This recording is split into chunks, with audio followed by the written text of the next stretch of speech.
Chers amis téléspectateurs, bonsoir. Bienvenue dans votre émission Le Train de la Rhapsodie des réalités. Je suis si contente chaque fois que je me rappelle de ce rendez-vous, je rends grâce à Dieu parce que je sais que vous êtes présents, vous êtes au rendez-vous pour recevoir cette bénédiction du Seigneur. Alléluia. Prions avant de commencer notre émission. Seigneur, notre Dieu, nous te bénissons, nous t'adorons. Nous te louons. Merci pour ce merveilleux jour que tu nous as donné. Ce soir, tu nous rassembles encore pour nous bénir avec ta parole. Cette parole qui est vie dans notre corps et dans nos situations. Au nom de Jésus. Amen. Alléluia. Chers amis, encore une fois, bonsoir et bienvenue à votre émission. Pour ceux qui nous suivent pour la première fois, l'émission Le Train de la Rhapsodie des réalités est une émission hebdomadaire de partage du contenu de la Rhapsodie des réalités avec nos téléspectateurs. La Rhapsodie des réalités est un livre de dévotion écrit par le révérend Dr. Chris Oyakhilome, le président de Love World, le ministère Love World. La Rhapsodie des réalités est un livre de dévotion qui est écrit dans plus de 2000 langues et distribué dans plus de 240 pays. Je suis sûre que ce soir, vous allez être bénis. Notre émission ce soir va couvrir la semaine du 31 juillet au 6 août. Chers amis, sans plus tarder, prenons le premier numéro de la semaine. C'était le vendredi passé, le vendredi 31 juillet. Le thème de la Rhapsodie était « Sa puissance, sa gloire » et sa justice. Alléluia. Sa puissance, sa gloire et sa justice. Notre écriture de ce jour était Psaume, le chapitre 61, et nous lisons du verset 1 au verset 2. L'écriture nous dit, « Ô Dieu, tu es mon Dieu, je te cherche. Mon âme a soif de toi, mon corps soupire après toi, dans une terre aride, desséchée, sans eau. Ainsi, je te contemple dans le sanctuaire pour voir ta puissance et ta gloire. » Alléluia. Le pasteur Christ nous dit ce jour-là, il dit, même si la gloire de Dieu et la puissance de Dieu sont parfois utilisées de manière interchangeable dans les Écritures, elles ne sont pas les mêmes. Alléluia. Elles ne sont pas exactement les mêmes. Par exemple, quand il a été demandé à Moïse de parler au rocher, ce que Dieu voulait, c'était que sa gloire soit manifestée. Mais Moïse a plutôt frappé le rocher et la puissance de Dieu a été manifestée. Vous vous rappelez de cette histoire. Le pasteur nous éclaire ici, il dit, Dieu avait demandé à Moïse de parler au rocher pour que sa gloire soit manifestée. Mais qu'est-ce que Moïse avait fait? Il avait plutôt frappé le rocher. Et qu'est-ce qu'on avait vu? Ce n'était pas la gloire de Dieu qui était manifestée, c'était plutôt la puissance de Dieu que les Israélites avaient vue. Oh, alléluia. Il dit, cependant, d'après la réponse de Dieu à Moïse, nous savons qu'il n'était pas content, car il avait réprimandé Moïse en disant, « Tu ne m'as pas glorifié devant le peuple. » Vous lisez ce récit dans Nombre, chapitre 20, du verset 11 au verset 12. Donc, voici le point. La gloire est plus grande que la puissance. Oh, alléluia. Parce que la gloire comprend non seulement la puissance de Dieu, mais aussi la grâce et la justice de Dieu. Gloire à Dieu. Chers amis, la puissance de Dieu est contenue dans la gloire de Dieu. La gloire de Dieu comprend la puissance de Dieu, la justice de Dieu. Oh, alléluia. Vous avez également la grâce de Dieu. Merci Seigneur. La gloire de Dieu est en fait le thème qui englobe toute sa splendeur et sa justice. Vous voulez parler de la gloire, de la splendeur, de la beauté de Dieu. Cela est contenu dans sa gloire. Il manifeste sa justice dans sa gloire. Merci Seigneur. Le pasteur nous dit, sa justice, sa puissance est manifestée à travers nous pour accomplir son dessein. Néanmoins, cette puissance pourrait être abusée, comme l'indique Paul Dans 1 Corinthiens chapitre 9, le verset 18, cette écriture nous dit: « Quelle est donc ma récompense? C'est d'offrir gratuitement l'évangile que j'annonce, sans user de mon droit de prédication de l'évangile. » Ainsi, nous dit le pasteur, il est possible pour quelqu'un d'abuser de la puissance de Dieu, mais vous ne pourrez jamais abuser de la gloire de Dieu.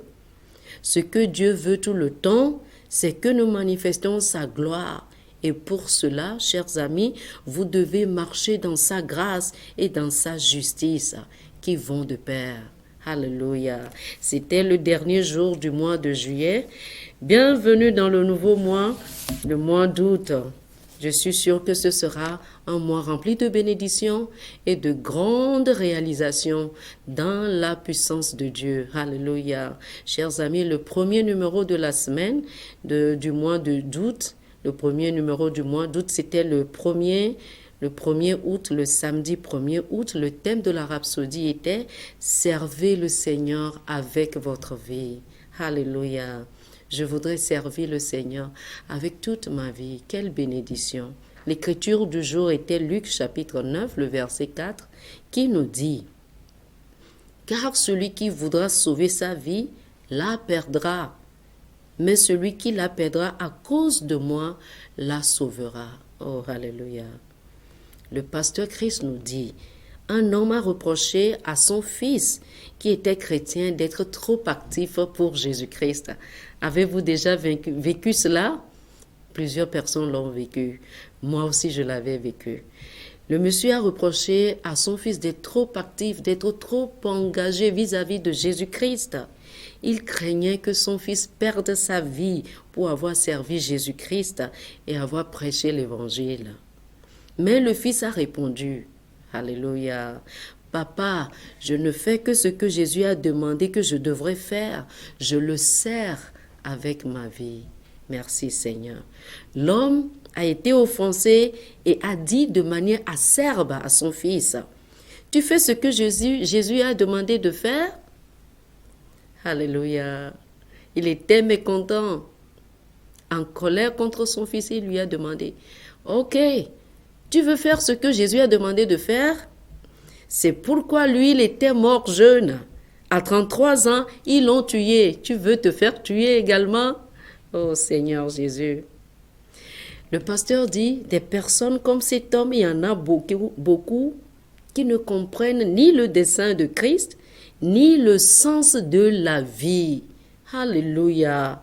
C'est important de comprendre la raison pour laquelle le Christ est venu mourir pour les pécheurs et de comprendre le sens de la vie. Il dit que ce n'est pas la durée de votre vie qui compte, mais c'est plutôt la vie que vous vivez qui compte. Alléluia. Nous lisons dans notre verset d'ouverture que celui qui voudra sauver sa vie la perdra. Votre vie ne vous appartient pas, chers amis. Oh, alléluia. Quand vous réalisez cela, que votre vie appartient à Dieu, vous vivez différemment. Votre vie a désormais un sens. Merci Seigneur. Le pasteur dit: vivez votre vie pour Christ sans réserve. Vous devez être en mesure de dire: quoi qu'il arrive, quoi qu'il en soit, je défends Jésus-Christ et son royaume. Je prêcherai l'évangile quoi qu'il arrive. Lorsque vous prêchez l'évangile, surtout en ces derniers temps, n'ayez pas peur, nous dit le pasteur, car le Seigneur lui-même a dit: je suis votre défense. Alléluia. Même maintenant, il vous dit ceci. Il dit exactement les mêmes paroles qu'il a dites à l'apôtre Paul dans Actes chapitre 18, le verset 10. Il lui avait dit: car je suis avec toi et personne ne mettra la main sur toi pour te faire du mal. Car j'ai un peuple nombreux dans cette ville. Dans cette ville, la ville dans laquelle vous vous trouvez, Dieu a beaucoup de personnes à sauver dans cette ville. Chers amis, n'hésitez pas. Allez sauver les gens pour le Seigneur. Servez le Seigneur avec votre vie. C'était le numéro du samedi passé. Et le dimanche 2 août, le thème de la rhapsodie était « Examinez votre foi Oh, alléluia. L'écriture du jour était 2 Corinthiens, chapitre 13, le verset 5 qui nous dit « Examinez-vous vous-même pour voir si vous êtes dans la foi. Éprouvez-vous vous-même. » Le pasteur Christ dit « Il y en a qui pensent que le Seigneur permet les calamités ou est responsable des malheurs que les gens vivent. » Non, ce n'est pas vrai. Dieu n'est pas ainsi. Quelqu'un un jour s'est lamenté et a dit « Je sers Dieu, je travaille pour lui tous les jours. Pourtant, il a permis au diable de prendre mon bébé. » Dieu n'a rien permis. Oh, alléluia. Ce n'est pas vrai. Le Seigneur n'est pas responsable du mal ou des mésaventures que les gens vivent. Ce n'est pas conforme à sa nature. Dieu est amour. Il est l'amour personnifié. Alléluia. Il n'y a pas de ténèbres en lui, mes chers frères et sœurs. Alléluia. Le pasteur dit, peu importe ce que vous avez enduré, qui soit incompatible avec les provisions de Dieu dans l'évangile de Jésus-Christ, cela ne vient pas de Dieu. Cela ne vient pas de Dieu. La vie est spirituelle et vous êtes responsable de votre vie et des choses qui vous arrivent. Oh, alléluia. Il s'agit de votre foi et de la façon dont vous l'utilisez. C'est plutôt cela, chers amis. Jésus a dit dans Matthieu, le chapitre 17, le verset 20, « Si vous avez de la foi comme un grain de sénévé, vous diriez à cette montagne, « ôte-toi de là, va te jeter dans la mer. » Si seulement vous aviez la foi comme ce petit grain de sénévé, vous allez faire des merveilles. C'est ce que la Bible nous dit. Le pasteur dit qu'il s'agit d'une déclaration souveraine, une déclaration souveraine de Dieu. Alors, la question est celle-ci. Que faites-vous de votre foi? Qu'allez-vous faire de votre foi à partir de maintenant? Alléluia. Comment mettez-vous votre foi à l'œuvre? La Bible dit dans Hébreux chapitre 10, le verset 38, « Et le juste vivra par la foi. » Oh, alléluia. Le vivre n'a pas d'autre choix. Il vivra seulement par la foi. Et qu'est-ce que la foi, chers amis? La foi vient de la parole de Dieu. La foi vient de ce qu'on entend et ce qu'on entend vient de la parole de Dieu, nous dit la Bible. Le pasteur Christ dit qu'il est de votre responsabilité d'utiliser votre foi pour faire face aux crises de la vie quotidienne. Dans Jacques chapitre 1, le verset 22, nous lisons ceci. « Mettez en pratique la parole de Dieu. Ne vous bornez pas à l'écouter en vous trompant vous-même. » C'est ça la clé, nous dit le pasteur. Pratiquez la parole. La parole de Dieu est la chose la plus essentielle, la plus importante, parce que votre foi vient de la parole de Dieu. Il dit, c'est la clé, pratiquez la parole. Vous agissez selon votre foi en mettant en pratique la parole. Nous sommes des pratiquants de la parole. Alléluia. Merci Seigneur Jésus. Le numéro qui a suivi, chers amis, c'était celui du lundi passé, lundi le 3 août. Le thème de la rhapsodie était « Rendez toujours grâce ». Alléluia. L'écriture du jour était Éphésiens chapitre 5, le verset 20 qui dit « Rendez continuellement grâce pour toutes choses à Dieu le Père au nom de notre Seigneur Jésus-Christ. Amen. » Le pasteur Christ dit « Le cerveau humain est divisé en deux parties principales, l'hémisphère droit et l'hémisphère gauche. Le côté gauche est ce que vous utilisez pour analyser, pour calculer et planifier. C'est le côté qui peut présenter des excuses. Si par exemple vous avez des tâches à accomplir, mais vous vous dites « Je ne suis pas sûr que je serai en mesure de le faire pour telle ou telle raison », c'est le côté gauche de votre cerveau qui fonctionne en ce moment-là.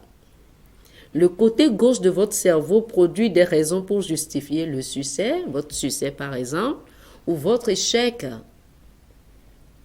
Le côté droit de votre cerveau, par contre, est celui qui capture spontanément des images, crée de l'imagination et donne des réponses. Il produit créativité, beauté, couleur. Mais, malheureusement, parce que le monde qui nous entoure est principalement régi par les sens, on nous apprend à raisonner davantage. Par conséquent, la plupart des gens dépendent du côté analytique de leur cerveau, c'est-à-dire le côté gauche. Et par conséquent, ils ne sont pas créatifs. Ils ne produisent pas des réponses claires. Cependant, il est important de noter que le côté droit de votre cerveau peut être activé. Et l'une des manières, l'une des façons pour y parvenir,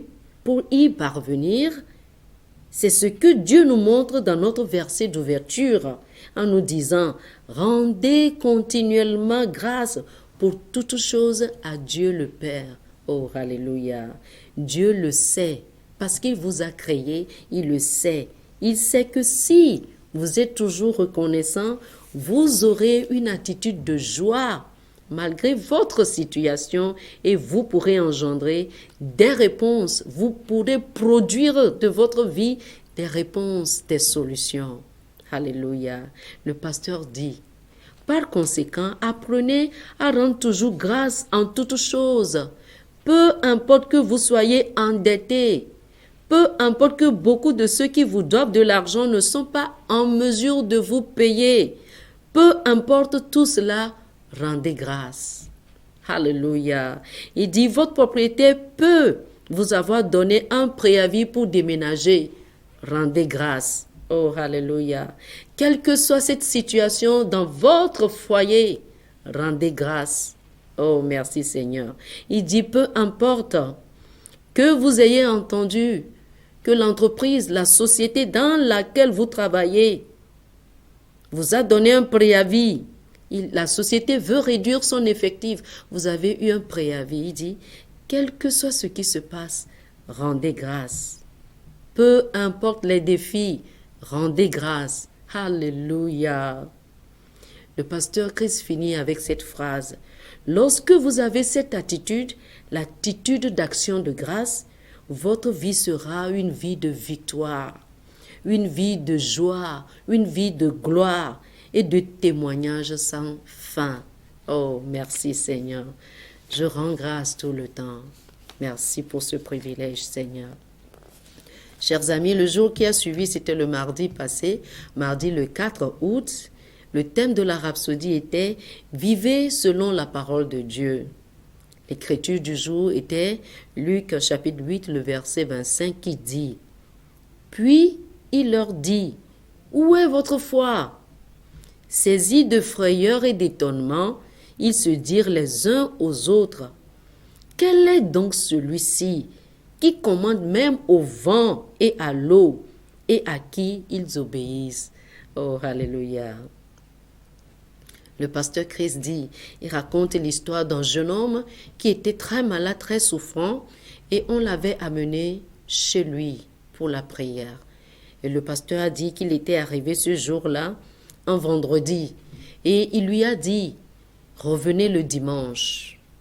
Et le monsieur, il partageait son témoignage un jour et il a dit, quand je suis arrivé chez le pasteur Chris le vendredi et qu'il m'a dit de revenir le dimanche, j'ai su en même temps que je serai vivant jusqu'au dimanche. Oh, alléluia. Merci Seigneur. Le pasteur dit, voilà comment vivre votre vie selon la parole de Dieu. Vous prenez la parole que vous recevez de Dieu et vous focalisez votre vie là-dessus. Vous vivez par elle. Il dit, cela rappelle également une expérience entre Jésus et ses disciples à une certaine occasion. Il leur avait dit, allons de l'autre côté du lac. Pendant la navigation, le temps était devenu si orageux que les disciples ont été terrifiés et ont crié au maître en disant, « Maître, maître, nous périssons !» Merci Seigneur. La réponse du Maître est ce que nous lisons dans notre verset d'ouverture qui dit « Où est votre foi ?» C'était la question que Jésus leur avait posée. « Où est votre foi ?» Le pasteur Christ dit que cette question ne concernait pas les vents et les tempêtes. Où est votre foi? La question là ne concernait pas les vents et les tempêtes. Chers amis, suivez plutôt. Jésus disait plutôt, je vous ai dit que nous allons de l'autre côté. Et si j'avais dit cela, alors nous devrions certainement arriver de l'autre côté. Alléluia. Indépendamment de ce qui va se passer sur le lac, indépendamment de comment le vent sera turbulent, tempétueux, nous arriverons certainement de l'autre côté. Nous n'allons pas périr. Oh, alléluia, merci Seigneur. Il disait, vous auriez dû vous fier à mes paroles. C'est ce qu'il leur avait dit en leur demandant, où est votre foi? Où est votre foi en ma parole? C'est ce qu'il leur disait. Peu importe ce qui se passe autour de vous, refusez d'être agité. Alléluia. Soyez fermes, refusez d'être agités. Ne soyez pas troublés par les vents économiques ou politiques qui soufflent autour de vous, chers amis. Appuyez-vous, accrochez-vous sur la parole de Dieu. Accrochez-vous à la parole de Dieu. Vivez votre vie selon la parole de Dieu. Oh, alléluia. Le mercredi, c'est le jour qui a suivi, le mercredi 5 août, le thème de la rhapsodie était « Il a substitué sa justice à votre nature de péché ». Jésus a substitué sa nature de justice à votre nature de péché. Oh, merci Seigneur. L'écriture de ce jour était 2 Corinthiens chapitre 5, le verset 21 qui nous dit ceci. « Lui qui n'a point connu de péché, il a fait devenir péché pour nous, afin que nous devenions en lui justice de Dieu. Je suis la justice de Dieu. Oh, alléluia. Le pasteur Christ nous dit, l'idée que la nouvelle créature a une nature de péché est la plupart du temps courante chez les chrétiens qui voient les choses selon cette perspective. Oh, alléluia. J'étais autrefois pécheur, mais maintenant je suis sauvé. C'est ce que les chrétiens pensent. Quelle révélation! Oh, quelle révélation! J'étais autrefois pécheur, maintenant je suis sauvé. C'est ce que nous disons communément. Mais savez-vous quoi? La nouvelle création n'est pas l'homme qui était dans le péché et dans les ténèbres. Cet homme est vraiment mort avec Christ. Oh, alléluia! Merci Seigneur Jésus. L'ancienne nature de péché a été crucifiée avec Christ et supplantée par la nature divine. Et c'était la nature de justice que vous avez reçue. La Bible nous dit dans Romains chapitre 6, le verset 6, « Sachant que votre vieil homme a été crucifié avec lui, afin que le corps de péché fût détruit, afin que nous ne soyons plus esclaves du péché. » Quand Jésus est ressuscité des morts, chers amis, vous avez été ressuscités avec lui, avec une nouvelle vie, avec une nouvelle nature. La vie qui est en vous maintenant n'est pas une continuation de l'ancienne vie. Ce n'est pas une réparation de l'ancienne vie. Ce n'est pas l'ancienne vie qui a été améliorée. Ce n'est pas la vie que vous avez maintenant. Vous avez toute une nouvelle vie. Une vie nouvelle, toute nouvelle. Vous n'avez jamais existé auparavant, nous dit le pasteur. Alléluia. Vous avez désormais une nouvelle vie de justice. Gloire à Dieu. Merci Seigneur. Quelle expérience. Le numéro qui a suivi, chers amis, c'est le numéro d'aujourd'hui. Aujourd'hui, jeudi, le 6 août. Le thème de notre rhapsodie est « Votre clé » pour des victoires sans fin. Vous voulez avoir des victoires tout le temps, être victorieux tout le temps dans votre vie. Suivez-moi très bien. L'écriture d'ouverture de ce jour est Zacharie, chapitre 4, le verset 6 qui dit « Alors, il reprit et me dit, c'est ici la parole de l'Éternel à Zorobabel. Ce n'est ni par la puissance, ni par la force, mais c'est par mon esprit, dit l'Éternel des armées. » Alléluia. Dans Éphésiens chapitre 5 du verset 18 au verset 19, l'apôtre Paul nous dit « Et ne vous enivrez pas de vin, c'est de la débauche, mais soyez remplis de l'esprit. Entretenez-vous par des psaumes, des hymnes et des cantiques spirituels, chantant et faisant des mélodies dans votre cœur au Seigneur. » Alléluia.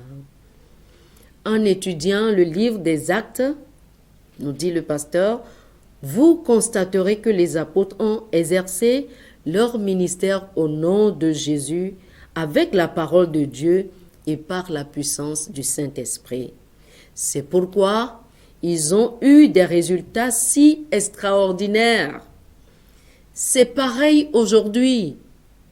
Quelqu'un dira que le temps des apôtres est passé. Chers amis, c'est pareil aujourd'hui. C'est la même gloire.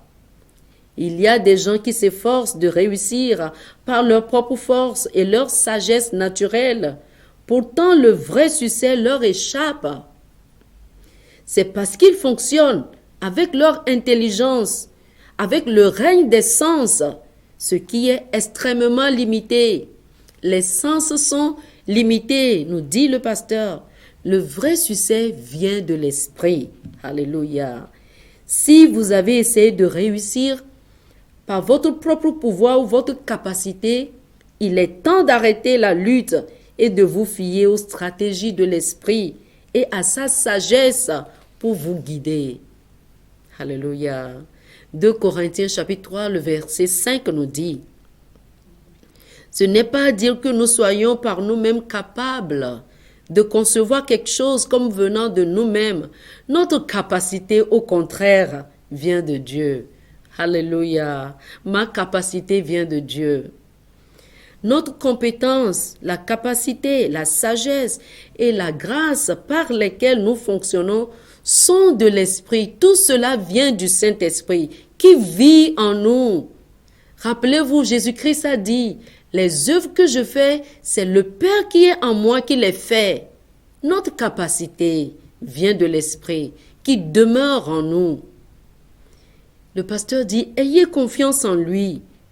Comment comptez-vous faire grandir votre église, votre groupe, votre cellule, votre communauté, vos affaires? Si vous ne comptez pas sur le Saint-Esprit, comment comptez-vous multiplier vos finances si vous ne comptez pas sur lui? Il faut que ce soit par l'Esprit.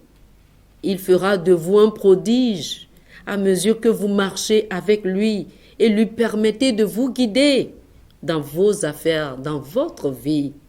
Il vous révélera les réalités du royaume et la réalité de la gloire de Dieu. Alléluia. Il est la clé d'une vie de victoire sans fin et de succès extraordinaire. Alléluia. Mes chers frères et sœurs, aujourd'hui c'est jeudi. Je vais vous prier de prendre la prière de fin avec moi. La prière de cette rhapsodie, de ce numéro avec moi. Cher Père céleste, merci pour la présence inhérente du Saint-Esprit dans ma vie, qui me pousse à faire et à marcher dans ta volonté parfaite. Je suis continuellement rempli du Saint-Esprit pour être efficace dans le ministère de l'Évangile, communiquant la présence divine à mon monde et apportant une grande moisson d'âmes dans le royaume de Dieu au nom de Jésus. Alléluia. Amen. Pour plus d'études sur ce sujet, je vous prie de lire Proverbes, le livre des Proverbes, chapitre 3, du verset 5 au verset 6, Philippiens, chapitre 2, le verset 13, 2 Corinthiens, chapitre 3, le verset 5. Que le Seigneur vous bénisse. Vous ne pouvez pas réussir sans le Saint-Esprit. Mais savez-vous quoi? Vous ne pouvez pas l'avoir en vous si vous n'êtes pas né de nouveau. Si vous ne connaissez pas Jésus-Christ, vous n'avez jamais confessé ce nom merveilleux, mais vous croyez quand même en lui. Vous devez le confesser, chers amis. Faites cette prière avec moi et je vous assure qu'un miracle se produira dans votre vie. Oh, alléluia. Père, dites ceci avec moi de tout votre cœur. Père, je crois que Jésus est venu dans le monde et qu'il est mort pour moi. Je reçois sa vie. Alléluia. Je déclare que aujourd'hui, je suis devenue une nouvelle créature. Les choses anciennes sont passées. Voici, toutes choses sont devenues nouvelles. Merci Père, car tu m'as reçu. Ta vie coule en moi dorénavant. Merci Père. Alléluia.